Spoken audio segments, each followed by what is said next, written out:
Thank you అండి. Yes, Harish Shankar గారి మాటలు వినేద్దాం ఇప్పుడు. మీడియా మిత్రులందరికీ మరొకసారి కృతజ్ఞతలు. రెయిన్ మూలంగా ఒక 10 minutes లేట్గా వచ్చాను. మామూలుగా ప్రీ రిలీజ్ ఈవెంట్లలో లాస్ట్కి హీరో మాట్లాడతారు, మీకు అందరికీ తెలుసు కదా. ఈ ఈవెంట్కి మా గణేష్ అన్న హీరో కాబట్టి ఆయన మేము లాస్ట్లో మాట్లాడమని చెప్పాను. అందుకే ఖచ్చితంగా ఒక చిన్న గబ్బర్ సింగ్ తర్వాత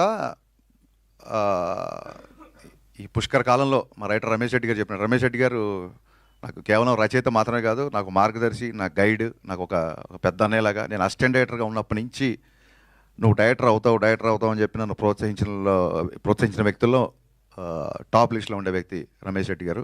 ఆయన వాళ్ళ రావడం చాలా ఆనందంగా ఉంది. ఈ cinema social media, internet, digital revolution వచ్చిన తర్వాత చాలా సినిమాలకి ఎక్కడెక్కడో కంట్రీస్, నార్వే నుంచి, ప్యారిస్ నుంచి మిగతా సినిమాలకి టాక్ వస్తున్నప్పుడు నా మనసులో ఒక చిన్న వెలితి ఉండేది. అబ్బా, సోషల్ మీడియా ఇంత పాపులారిటీ ఉన్నప్పుడు గబ్బర్ సింగ్ ఉంటే ఎంత బాగుండేది అనే ఒక చిన్న వెలితి ఉండేది.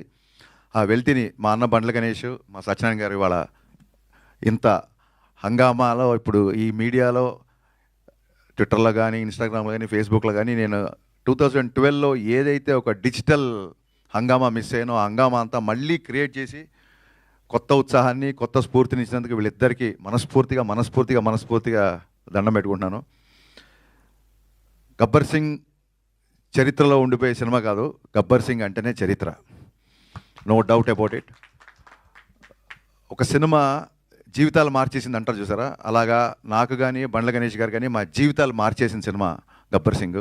గబ్బర్ సింగ్ అనేది ఒక మెమరీ కాదు, ఒక అనుభవం కాదు, అన్నిటికంటే మించి.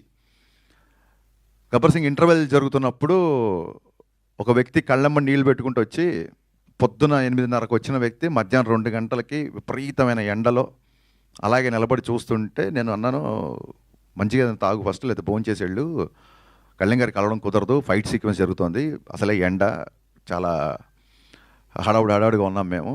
అండ్ ఇంకోటి, ఇలా చదువులు కాలేజీలో వదిలేసి ఇలాగ షూటింగ్లు వెంబడి తిరగడం ఆయనకి ఇష్టం ఉండదు, మీరు కెరీర్ పాడు చేసుకోవద్దు అంటే, ఆయన నేను మైక్రోసాఫ్ట్లో సీనియర్ మేనేజర్ బాస్, నా శాలరీ ఒక 3 లక్షల పైనే అని చెప్పాడు.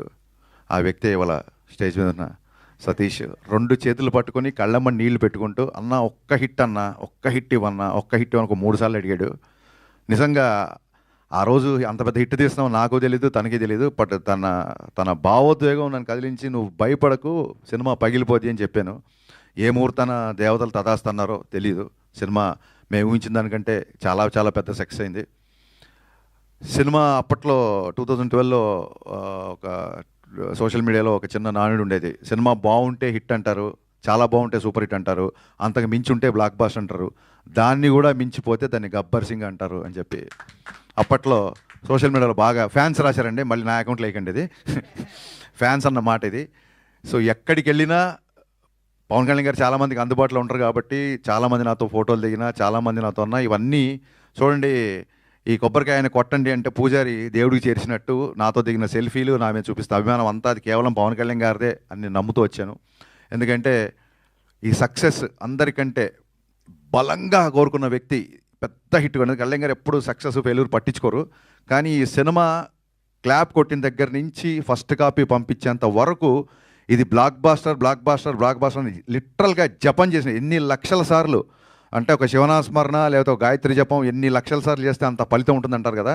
ఇప్పుడు రీసెంట్గా మీరు సోషల్ మీడియాలో చూస్తున్నారు మేనిఫెస్టేటింగ్ వీడియోస్, మన సంకల్పం బలంగా ఉంటే అది అవుతూ ఇరుతుందని. అంత గట్టి సంకల్పం, నాకంటే కూడా పెద్ద సంకల్పం, కళ్యాణ్ గారి కంటే కూడా గట్టి సంకల్పం ఉన్న one and only person Bandla Ganesh గారు.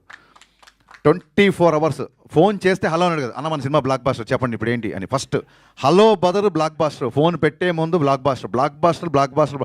ఎంత అంటే అర్జునుడి బాణం అర్జునుడి గురి ఒక కన్ను మీద ఉన్నట్టు blockbuster, hit super hit అంటే కూడా మా రైటర్ గారు ఎప్పుడన్నా ఎడిటింగ్లో చూసి, ఏమంటే ఇప్పుడే అంతాక్షరి సీన్ చూసాం అదిరిపోయిందండి, మన సినిమా హిట్ అవుద్ది అంటే ఆయన కోపం వచ్చేసేది. హిట్ ఏంటన్నా, హిట్ కోసం చేస్తున్నాం మనం, బ్లాక్ బాస్టర్ అన్నాడు. ఎవరైనా రైటర్లు అన్న మీ సూపర్ హిట్ అన్న ఆడియో అంటే, సూపర్ హిట్ ఏంటి, బ్లాక్ బాస్టర్. అసలు కరిచేసేవాడు మనుషులు లిటరల్గా. నిజంగా పవన్ కళ్యాణ్ గారిని ఇంటికి వెళ్ళి దగ్గరుండి షూటింగ్ సెట్కి తీసుకొచ్చి, అలాగే డబ్బింగ్ తీసుకొచ్చి 3 గంటలకి రాత్రి 4 గంటలకి కూడా డబ్బింగ్ చెప్పిన సందర్భాలు ఉన్నాయి. లాస్ట్ మినిట్లో గుర్రంది యాన్యువల్ సర్టిఫికేట్ వస్తే ఓ పక్క ఈయన ఢిల్లీకి వెళ్ళి ఓవర్ నైట్లో అక్కడ ఢిల్లీలో పని చూసుకొని, అదే రోజు ఇక్కడ సెన్సార్ ఉంటే మళ్ళీ డైరెక్ట్గా ఎయిర్పోర్ట్ నుంచి ప్రసాద్ ల్యాబ్కి వచ్చి, నాకు తెలిసి సెట్లో నేను ఎంత కష్టపడ్డానో సెట్ బయట నాకంటే డబుల్ కష్టం బండ్ల గణేష్ అన్న పడ్డాడు. హీ డిజర్వ్స్ అనిపించింది. ఒక టైంలో ఈ వ్యక్తి ఇంత తపన పడుతున్నాడు కదా, నా కోసం కళ్యాణ్ గారి గురించే కాదు, బండ్ల గణేష్ గారి కోసం గబ్బర్ సింగ్ బ్లాక్ బాస్టర్ అవ్వాలి అన్న ఒక ఫీలింగ్ యూనిట్లు అందరిలో క్రియేట్ చేశాడు. అలాగే నేను చాలాసార్లు చెప్పినట్టు మా కెమెరామెన్ విన్సెంట్ గారు ఎక్స్ట్రాడినరీ సపోర్ట్ చేశారు. అలాగే on screen hero Pawan Kalyan గారు అయితే గబ్బర్ సింగ్ సక్సెస్లో అధిక భాగం, సింహభాగం అంటారు చూసారా, అది మా మ్యూజిక్ డైరెక్టర్ దేవిశ్రీ ప్రసాద్ గారికి మీరు చూశారు. థియేటర్లో పాటలకి మొత్తం స్టేజ్ మీదకి ఎలా అయితే డ్యాన్స్లు వేశారో. ఈ సినిమా ఇందాక మా రమేష్ రెడ్డి గారు అన్నట్టు పుష్కరాలు 12 సంవత్సరాలకు వస్తాయి. ఈ గబ్బర్ సింగ్ సినిమా కూడా అంతే, ఇట్స్ ఎవర్ గ్రీన్ అండి. ఇప్పుడే కాదు, మళ్ళీ 12 సంవత్సరాల తర్వాత కూడా 25 years యానివర్సరీ, బతికుంటే 50th యానివర్సరీ, ఇది ఇలాగా కంటిన్యూ అవుతుంటుందని నేను బలంగా నమ్ముతున్నా. అండ్ ఈ సినిమా సక్సెస్ ఆయన ఎంత బలంగా కోరుకున్నారో, ఈ సక్సెస్ ఊహించిన మొదటి వ్యక్తి, ఈ సినిమా సక్సెస్ అవుతుంది ఊహించిన మొదటి వ్యక్తి పవన్ కళ్యాణ్ గారు. కరెక్ట్గా ఇంకొక 1 week రిలీజ్ అనగా డబ్బింగ్లో చిన్న చిన్న కరెక్షన్స్ ఏవో ఉంటే ఆ కరెక్షన్స్ చేసి ఆయన ఒక 2 సీన్లు చూపించమని 2 సీన్లు చూశారు. చూసి ఆయన డబ్బింగ్ రూమ్లో ఉన్నారు, నేను ఇంజనీర్ ఇటు పక్క ఉన్నాం, మధ్యలో గ్లాసు.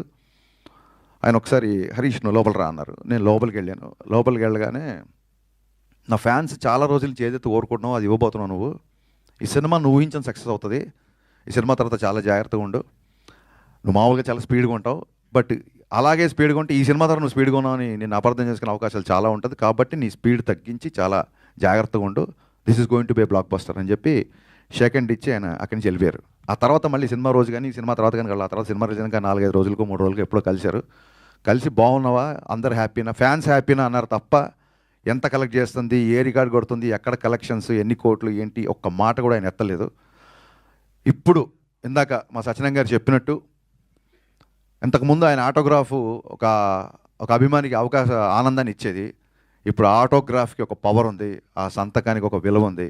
ఆ సంతకం కొంతమందికి కేవలం ఆనందమే కాదు, కొన్ని జీవితాలు మార్చబోతుంది, కొంతమందికి జీవనోపాధి క్రియేట్ చేస్తుంది.